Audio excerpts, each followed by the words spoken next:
പ്രിയപ്പെട്ട അപ്പച്ചന്മാരെ, അമ്മച്ചിമാരെ, സഹോദരങ്ങളെ, കുഞ്ഞുമക്കളെ, നമുക്ക് 3-ാം നൂറ്റാണ്ടിലേക്കൊന്ന് കടന്നുചെല്ലാം. വലേറിയൻ ചക്രവർത്തി റോമ ഭരിക്കുന്ന കാലം. മതമർദ്ദനം കഠിനം. ആ കാലത്ത് തടവറയിൽ കഴിയുന്ന ക്രിസ്ത്യാനികൾക്ക് ദിവ്യകാരുണ്യം എത്തിച്ചു കൊടുക്കുക എന്ന ദൗത്യം താർസിയൂസ് എന്ന യുവാവ് ഏറ്റെടുത്തു. രഹസ്യമായി ഇത് തുടർന്നുകൊണ്ടിരുന്നു. ഒരു ദിവസം സംശയം തോന്നിയ ചില യുവാക്കൾ അദ്ദേഹത്തെ പിടികൂടി.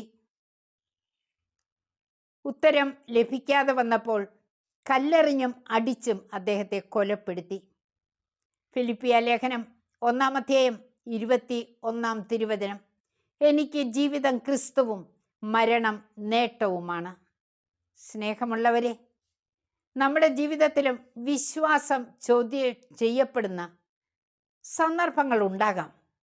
എന്നാൽ ഓർക്കുക, നമ്മുടെ നിത്യ സഹായകൻ ദൈവം മാത്രമാണ്. മനുഷ്യ സഹായം വിട്ടുപോകും. സ്ഥിരമായി ഒന്നിനും പരിഹാരം നൽകാൻ ഒരു മനുഷ്യനും സാധിക്കുകയില്ല. എന്നാൽ ദൈവത്തിന് കഴിയും. ഈ പ്രത്യാശ നമ്മെ നിരാശരാക്കുകയില്ല. നമുക്ക് ആ കരങ്ങളിൽ നമ്മെ തന്നെ സമർപ്പിച്ചുകൊണ്ട് ധീരതയോടെ മുന്നേറാം. പ്രതിസന്ധികൾ ഉയർച്ചയ്ക്കുള്ള വേദികളായി മാറ്റാം.